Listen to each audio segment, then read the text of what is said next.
Kan, itu adalah buah yang aneh. Saat itu, pria ini menggigitnya. Akibatnya, seluruh tubuhnya menjadi karet. Ya benar, dia seperti Luffy. Bahkan dia tidak bisa bunuh diri karena tubuh karetnya itu. Saat itu dia langsung menjadi bola karet raksasa. Saat itu ada seorang pria. Dia adalah anggota dari geng pembunuh. Saat itu dia ingin membunuh musuhnya. Karena terlalu berbahaya, kakak pria itu mencoba yang untuk menahan niat membunuh si pria.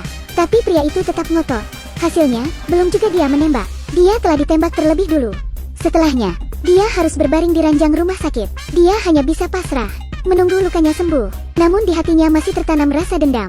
Seketika dia mengambil sepotong buah dan menggigitnya. Namun dia merasa aneh. Buah apa ini? Buah yang tidak enak. Bukankah itu buah iblis milik One Piece?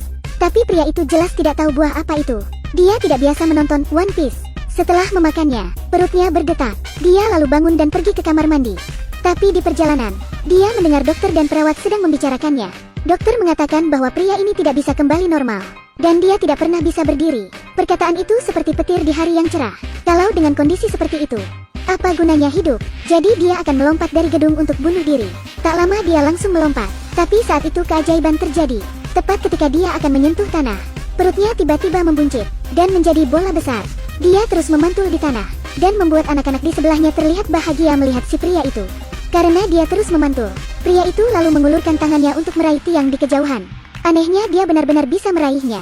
Dia lalu terpelanting, dan langsung menempel ke tiang dengan keras. Anak-anak yang melihatnya sangat bahagia. Bukankah ini seperti Luffy di dunia nyata?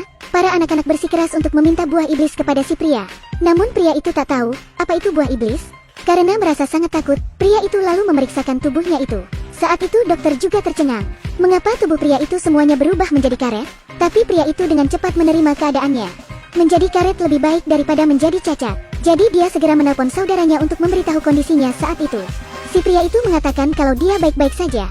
Tetapi saudara si pria itu malah menjadi gugup ketika mendengar berita itu. Karena saat itu, di organisasi geng itu sedang mengadakan upacara untuk menggantikan posisi si pria. Dan saudara si pria itu baru saja mengambil posisi master kedua. Apakah saudara si pria itu akan mengembalikan posisinya lagi? Tentu saja tidak.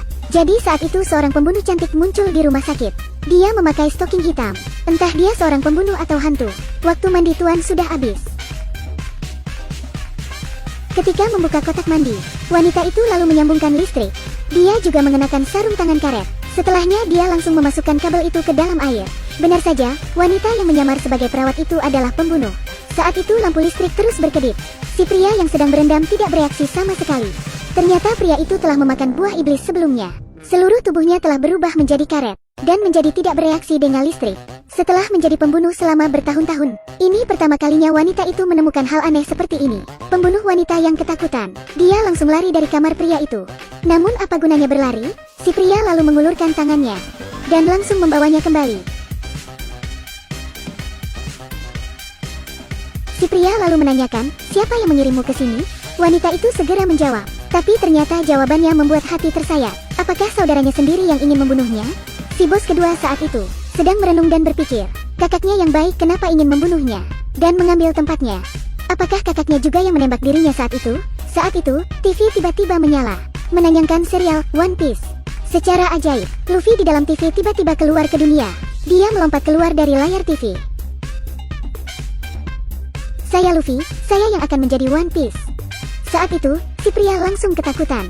Kamu keluar dari TV. Tapi Luffy sudah familiar dengan pria itu. Luffy lalu menarik wajah pria itu. Dia melihat wajah pria itu yang melar seperti karet. Sangat mengagumkan. Saat itu ada pembunuh lain yang bergegas masuk. Saat dia siap menembak, si pria dengan cepat dan tepat mendorong si pembunuh itu ke dinding dengan satu tangannya. Lalu menariknya sampai di hadapan si pria. Benar saja, pembunuh itu adalah suruhan kakaknya. Dengan marah. Tetapi dia terkejut menyadari bahwa kakinya terasa lebih baik. Saat itu si pria memutuskan untuk tidak peduli dengan persaudaraan. Dia memutuskan akan menemui kakaknya itu dan bersiap untuk melawannya. Luffy mengikutinya di sepanjang jalan. Saat melewati pantai, si pria teringat tahun itu. Saat suka dan duka bersama kakaknya. Dia bilang dia akan menjalani kehidupan yang indah bersama. Tapi sekarang kakaknya mengkhianati dirinya sendiri demi keuntungannya. Persaudaraan seperti apa itu? Si pria tidak percaya sama sekali. Tapi Luffy bilang, percayalah pada saudaramu. Karena si pria tidak setuju. Si pria lalu mengusir Luffy. Dia lalu datang ke kakaknya sendirian. Dia ingin mengakhiri persaudaraan itu. Saat itu, entah si pria atau kakaknya yang mati. Si pria melihat kakaknya dengan dendam. Dia langsung mengeluarkan lengan panjangnya dan menyapu orang-orang. Anak buah kakaknya semuanya menjadi takut. Monster macam apa itu? Mereka lalu menembak si pria dengan cepat. Tetapi, dia lalu memantulkan semua peluru itu kembali. Dia adalah manusia karet, siapa yang akan dia takuti? Saat itu si pria mengeluarkan keahliannya yang lain. Dia lalu menggelembungkan tangannya dan menimpakan ke anak buah kakaknya. Sebuah tamparan yang besar. Akhirnya si pria dapat menangkap kakaknya. Tapi bagaimanapun juga, dia adalah kakak sendiri. Si pria lalu ingat kata-kata Luffy. Saya percaya pada saudara saya. Kata-kata itu terus berkelebat di benaknya. Sedikit demi sedikit mempengaruhi hati si pria. Pada saat itu, bos mereka datang. Ternyata itu semuanya jebakan si bos. Dia juga yang saat itu menembak si pria. Para pembunuh di rumah sakit juga dikirim olehnya. Karena mereka berdua adalah saudara. Si bos takut kekuatan mereka akan menjadi lebih kuat dan lebih kuat, dan akan mengancam posisi si bos. Jadi untuk membuat kedua saudara itu berbalik melawan satu sama lain, si bos merencanakan itu semua. Setelah mengatakan itu, si bos siap untuk menyalakan bahan peledak di tangannya. Akan tetapi, saat itu Luffy muncul. Saatnya untuk menunjukkan kemampuan Luffy yang sebenarnya. Paman adalah teman saya. Senjata raksasa karet gigi 3.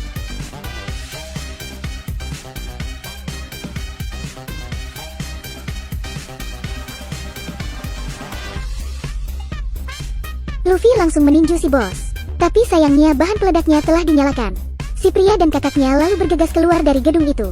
Saat itu kesalahpahaman akhirnya terpecahkan. Kedua saudara itu akhirnya berdamai kembali.